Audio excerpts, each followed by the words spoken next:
Hey guys, this is Maggie, and I am going to do a little review for the movie review for the movie District 9. Well, I decided, you know what, I'm just going to come on here and tell you what I think, even though maybe one or two people might watch this.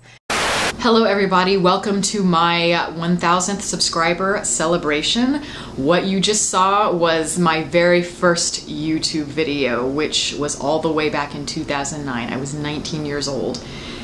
And having to go back and watch that video was cringe-inducing. It is so bad. But yeah, I guess that means that I've been doing this for on and off for about 5 years. There have been points that I've quit for all kinds of different reasons, but there have always been a few of you followers that have, you know, messaged me and said, you know, why aren't you doing any more reviews like you used to? And you encouraged me to keep doing this and to keep sharing my passions for film and just art in general, and that really means a lot to me. The fact that people actually do care and do want to listen to what I have to say, that's awesome. I do see YouTube channels as a positive thing and a positive force, and it's awesome that somebody in the US can be watching my review, and then somebody in Australia, Brazil, Russia, and that's just the craziest thing ever. I hope I've gotten some people to think, you know, if you disagreed with me on something, I hope I got a rise out of you. I just want a continuous conversation. I want things to be, I want people to think. I just think that's something that's getting lost, but particularly the fact that everything's so fleeting now and so quick. I want people to have conversations and really think about why they love something, why they hate something. That's why I do what I do. If you love something or you have a lot of passion about a particular subject, I always say don't bottle it up, you know, just own it and let your voice be heard. And I think that's what I've tried to do through this. Successfully, who knows, but it's something that I've struggled to do from 2009 all the way through, not just in reviews, but in my own life. So thank you all so much. I do have a few questions. I did say I would do a Q&A, so I have them all here. I printed them out because I'm official. And again, I mentioned this before, but if I do not answer a question that you may have left me on Facebook or Twitter, whatever, I will get to it and I will respond. And I may do another one of these videos sometime, who knows, just depends on how this goes. But I will start with the first person, who's Adrian the Loser. And this person asked me 5 questions, and I'm going to answer them all because I think they're very quick questions. So, my favorite Stanley Kubrick film is 2001: A Space Odyssey. He also asks my favorite TV show. That would be The Sopranos. My favorite book is actually a toss-up. I have a couple, and they're vastly different. One is a Victorian novel, and one is a graphic novel. The graphic novel is Watchmen, and the Victorian novel is called Mill on the Floss by George Eliot. So, but I know that is kind of strange, but I like to consider myself eclectic in terms of my tastes and the things that I like. My favorite drink from Starbucks. I'm not a coffee person. I never have been. I like coffee flavored things, like coffee ice cream or tiramisu, things like that. But I've never gotten into coffee, and I'm not a Starbucks person either. I always feel like I'm just not big into chains, like restaurant chains or any sort of chains, because it makes me feel kind of like a targeted demographic. It's just very impersonal. I'm more of like a niche market kind of girl. I like to find things that are like really unique and hidden and try to share them with the world. And your last question is my favorite alcoholic drink. Now we're talking. I like all kinds of different alcohols. I like shots, I like beer, I like mixed drinks. I do it all. But I think if I had to choose my all-time favorite, or something that if I had to have one for the rest of my life, I'd probably say a really good wine, because there's just something about wine and the taste and the effect it has. It's complex, and I love that. So thank you, Adrian the Loser. I feel bad calling you the loser, but that is your name here, at least. 123 Rock Fan asks, who's your favorite character actor? If I had to pick probably my all-time favorite, it would be, at least in this moment, it's Claude Rains. He was popular, I'd say, in the 30s through the 50s mostly. He made films like Adventures of Robin Hood. He was in Casablanca. He was even in the 60s, he was in Lawrence of Arabia. And he just has this very rare, amazing quality to be, he's very Shakespearean in his delivery, very eloquent and all of that. but he's very subtle. He's got a lot of depth beneath his eyes, and he can convey so many emotions in so many subtle ways, especially for, you know, back in the olden days when everything tended to be very dramatic. He was able to be subtle and effective. Like, I don't know if you've ever seen a film called Notorious. It's Alfred Hitchcock, one of my favorite Hitchcock films, and he plays the villain in that film. And his performance is astounding in it because he's able to be very intimidating, obsessive, and almost cat-like in the way that the way he approaches scenes and the way that he speaks. But he's also very pathetic, kind of charming and gentle.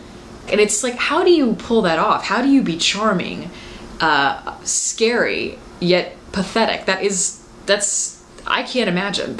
Must be near impossible to do. And he does it, and does it to the nth degree. Spectacular performance. So yes, Claude Rains. If you're not familiar with him, look up some of his films because he's great. And then I have a few questions by Tino Reiford. I'm not sure how to pronounce your name. I'm really sorry about that, but this is from Facebook, I believe. What does somebody have to do to get into your heart? And they put in parentheses, LOL, kind of a stupid question. I don't think that's a stupid question at all. In fact, I think it's a great question. What does it take to get in my heart?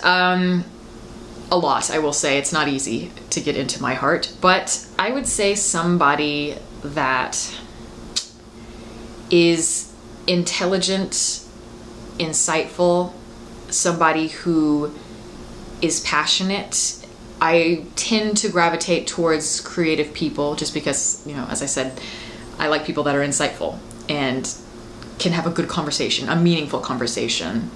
I like people that are spontaneous and adventurous, people that can just on a whim do something unexpected. That's great. I love people that are not afraid to admit flaws. They recognize the flaws in themselves, and they recognize the flaws in me, and they can be okay with that, because believe it or not, that can be rare in a lot of people who are insecure.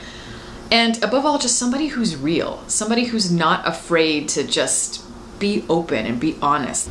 If there's one thing that I can't stand in people, it is superficiality. It's just something that couldn't be further from who I am and from who I stand for. So anyway, that's a little taste of what it takes to get into my heart, and I'm lucky. I've got wonderful people that surround me with all of that love and all of those characteristics that I mentioned. So, next, favorite thing to do when you're having a bad day. Honestly, anytime I'm having a bad day, I meditate. I love meditation because it allows me to slow everything down, slow the mind down. You know, we live in such a fast-paced, fleeting world, and I feel like if I can just meditate, I'm stripped of everything. I'm stripped of feeling, the senses, the world around me. There is no reality. There's nothing. I can basically crack nothingness open, and I'm there inside this void. And it's like I can maybe not mentally, but in a way, maybe physically, spiritually, I can come to terms with death and life and the feeling of nothingness. If you can do that, it's not easy, but if you can do it, your life becomes a lot better. Because of it, you know, I'm more creative because of it, because I'm more open and more willing to be interested in the smaller things. I feel like it makes me more, my conversations become more interesting, and I'm more willing to confront things like death and life, or, you know, whatever in ways. And also it makes me a lot more mellow. I'm a pretty easygoing person because of it. So yeah, love meditation. Tony Vivio asks, you had mentioned in a recent review that you're a writer and currently working on something. I write myself. What is it exactly you're putting together? A book, a story of some kind? Do tell if you don't mind sharing.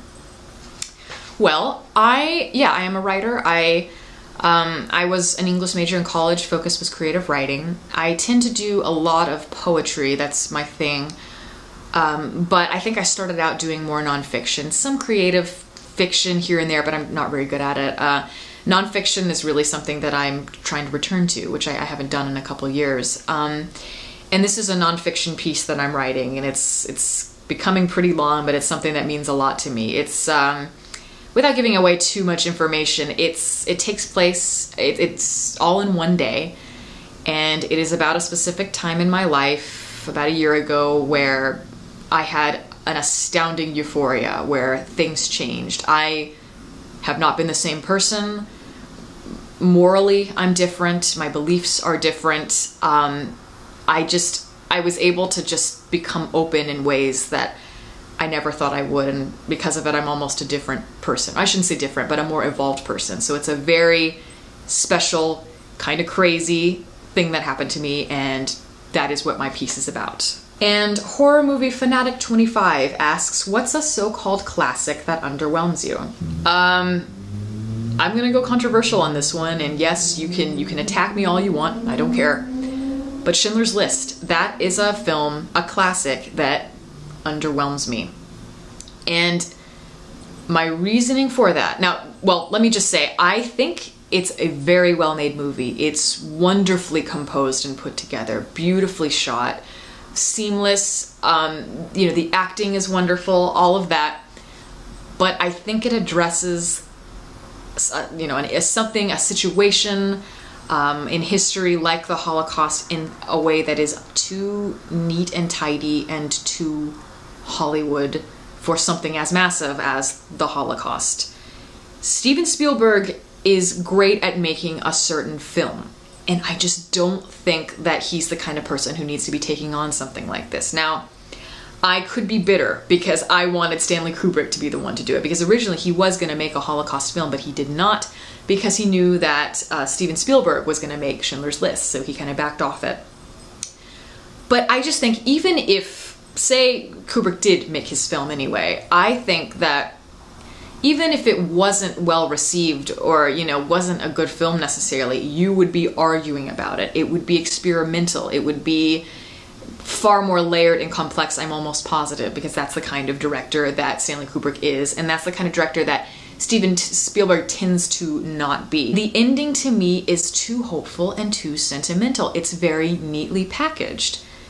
And there's just something about that that rubs me the wrong way. And I think Stanley Kubrick said later on, you know, Schindler's List is about success and the Holocaust is about failure. And I think I think I kind of agree with that statement.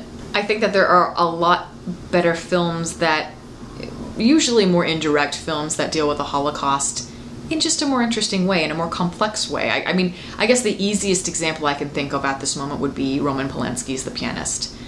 You know, it's another film that is about survival, but it's survival in a very different way. Polanski's film deals with the aftermath, the hardships of how survival can take its toll on a person. I mean, Spielman, the person, you know, who the film is about, is constantly, you know, he's trying to save himself, and oftentimes that's at the expense of so many people.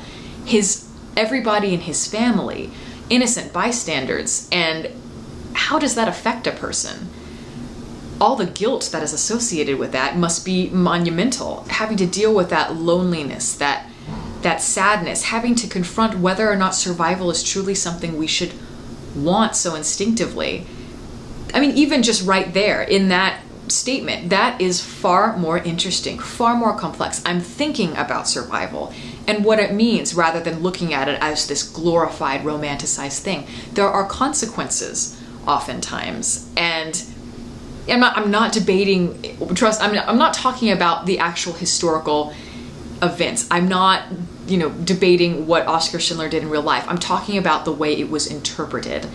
And I don't know, I just think that there are so many classics that just gloss over things in that way, and that's kind of why they're classics, because so many people relate to them, and they're accessible films. And that's why I'm not too big on a lot of classics. Now, that being said, there are a lot of great classics, great Hollywood films that they masquerade as Hollywood films, but deep down they're kind of gritty, dark stories that are layered and you know, strange. Oftentimes that could be like a David Fincher film, an Alfred Hitchcock film, a Billy Wilder film.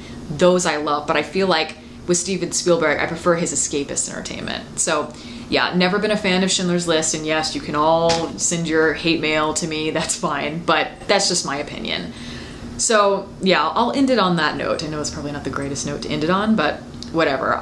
So yeah, I just want to say thank you all again so much for all that you've done, and I'll just end it the way I always do. Please follow me on Twitter. The link is below, and you can like my Facebook page as well in the link. And thank you all for listening to another 1,000 subscribers, maybe by the time I hit age 50, but whatever. Have a nice day.